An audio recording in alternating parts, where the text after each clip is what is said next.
I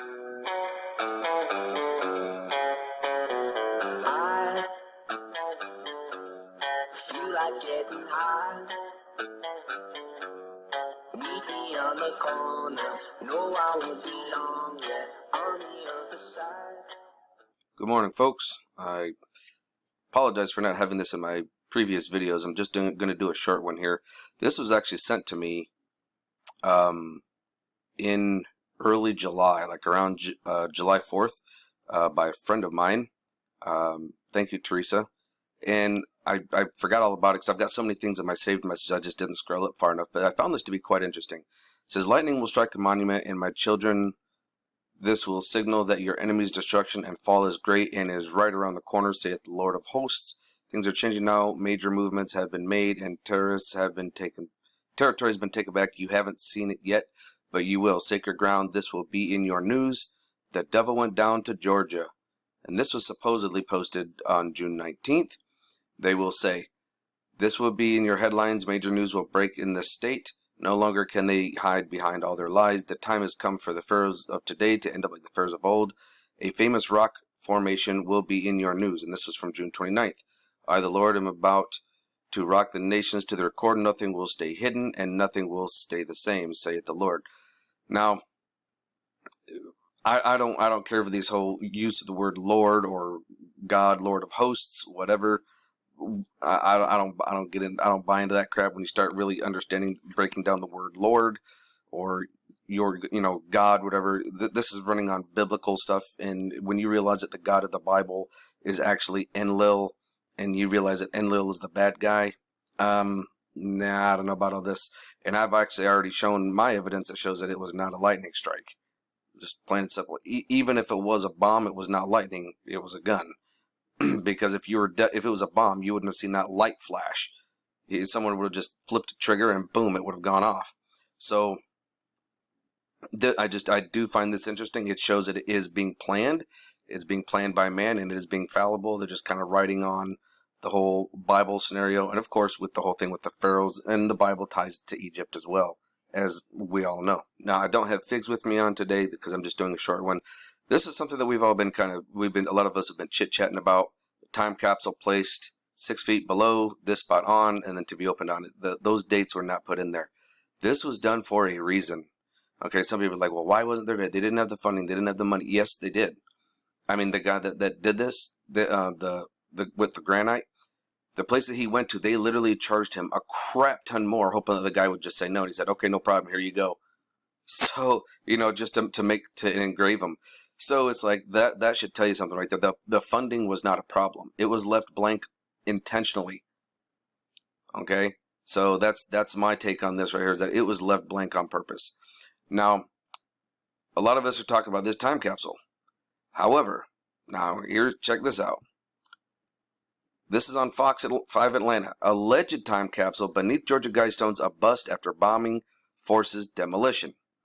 Okay, so they kind of get into it, and they talk about how there was nothing underneath it, and they had gone down 6 feet under to see what was there.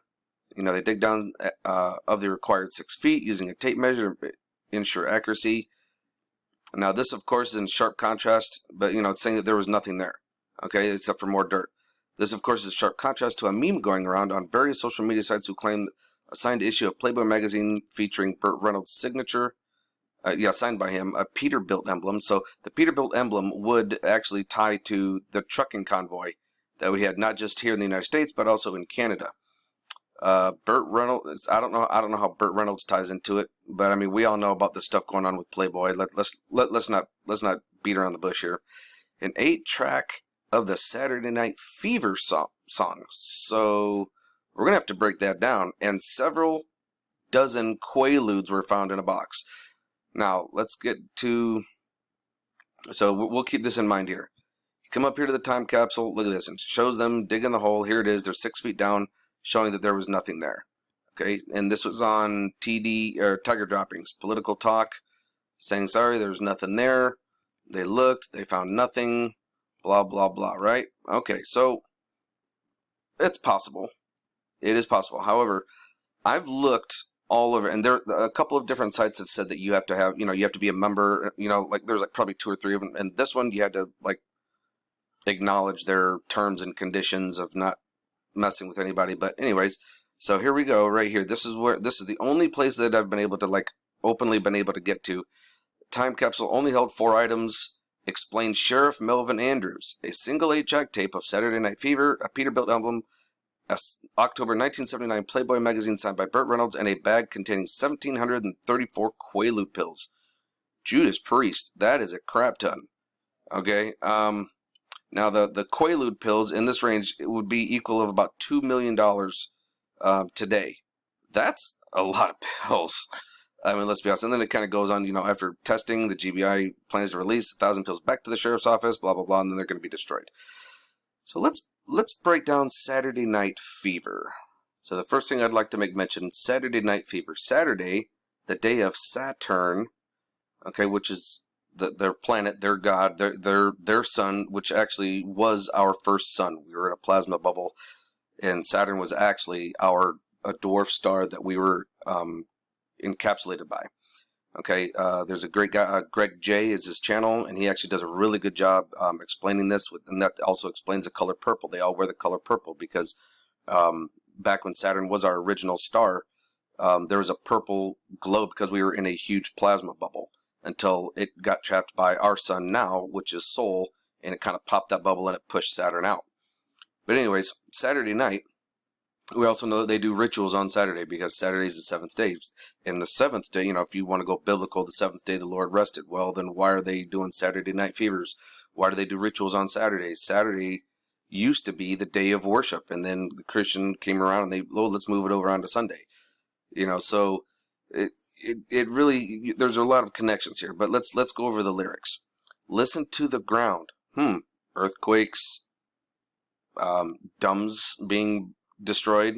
There is movement all around. There is something going down, and I can feel it. Well, I think we can all feel it, right? On the waves of the air, there is dancing out there. If it's something we can share, we can steal it. And that sweet city woman, she moves through the light, controlling my mind and my soul. So right here, we're talking about mind control and soul control. So somebody taking over someone's body. Okay, so this is ritualistic. When you reach out for me, yeah, and the feeling is bright, then I get night fever, we know how to do it. This actually sounds pretty ominous. Give me that night fever, we know how to show it. Here I am, praying for this moment to last, living on the music so fine. Born on the wind, making it mine. Night fever, we know how to do it, and how to show it. In the heat of our love, don't need no help for us to make it. Give me just enough to take us to the morning. I got fire in my mind, I got higher in my walking, and I'm glowing in the dark. I give you warning.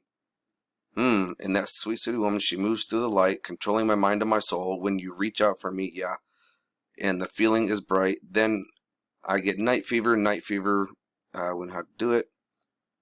Here I am, praying for this moment to last, living on the music so fine, born on the wind, making it mine.